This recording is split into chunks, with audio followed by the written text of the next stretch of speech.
good, y'all? Thanks for tuning back in to Air Trafficking. Finally dropping the top 10 video. After a week or so of trying to decide my top 10 of 2015, and I just couldn't do it. Too many great shoes came out this year, so I decided to do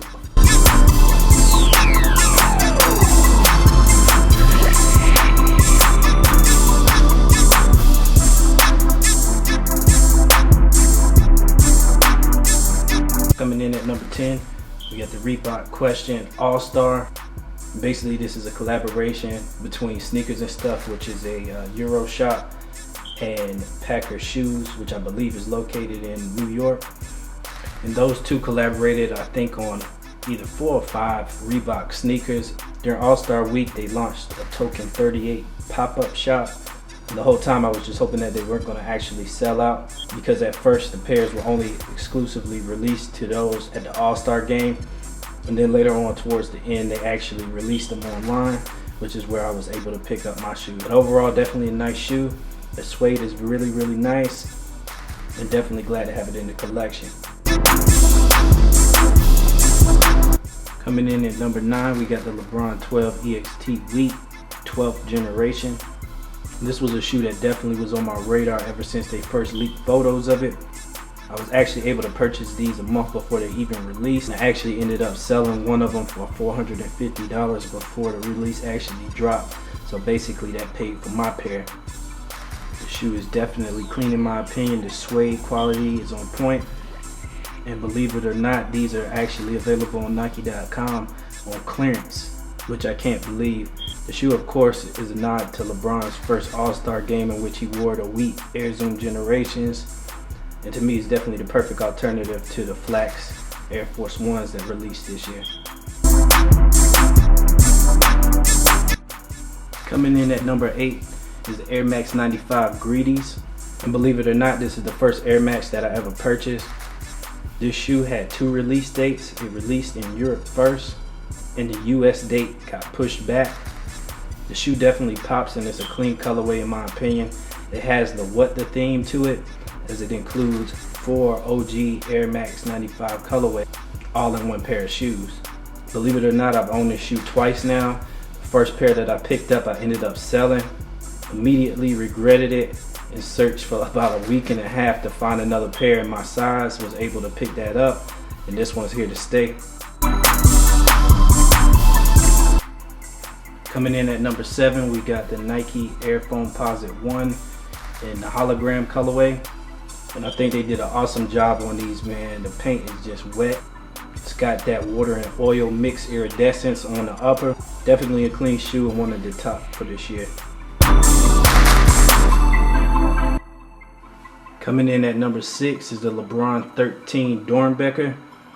And of course, this shoe was one of the Doernbecher Freestyle 2015 selections made by 11-year-old Keon Safon.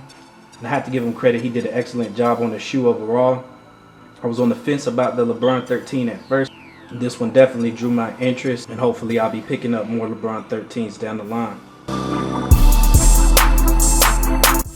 Coming in at number 5 is the Nike Air Foamposite 1 in the metallic gold colorway. Nike released a lot of Foamposites this year, and this one is definitely one of the top colorways. A lot of people were wanting the gold on the shoe to be like a liquid gold, similar to like mirror foams. I like the shade that they chose.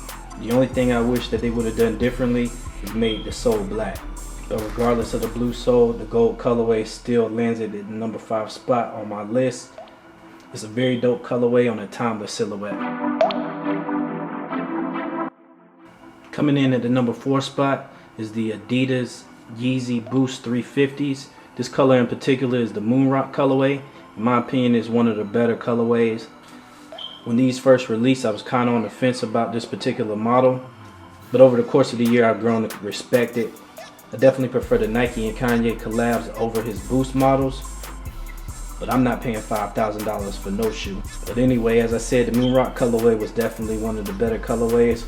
I haven't actually worn these yet because I'm still actively looking for the Pirate Black Boost 350, just in case I'm able to do a trade for those. So if you know anyone, or you yourself has the Pirate Blacks and you want the Moonrocks and you wear size 11.5 to 12.5, hit me up.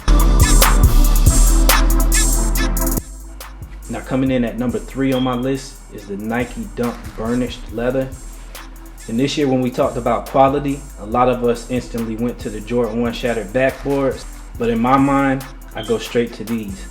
And even though the Nike Dunk isn't all hyped up or anything like that, this shoe's leather quality and execution was just phenomenal. The shoe wasn't that widely available in the United States. Seemed like there was a lot of smaller sizes like 7s and 8s out, but the larger sizes were almost inexistent. But it's definitely a great looking shoe for casual wear, and the shoe is just top notch, which is why it's number 3 on my list. Coming in at number 2 is the Nike Air Max 95 Premium Doernbecher. This is another shoe that was a part of the charity program for Doernbecher Hospital.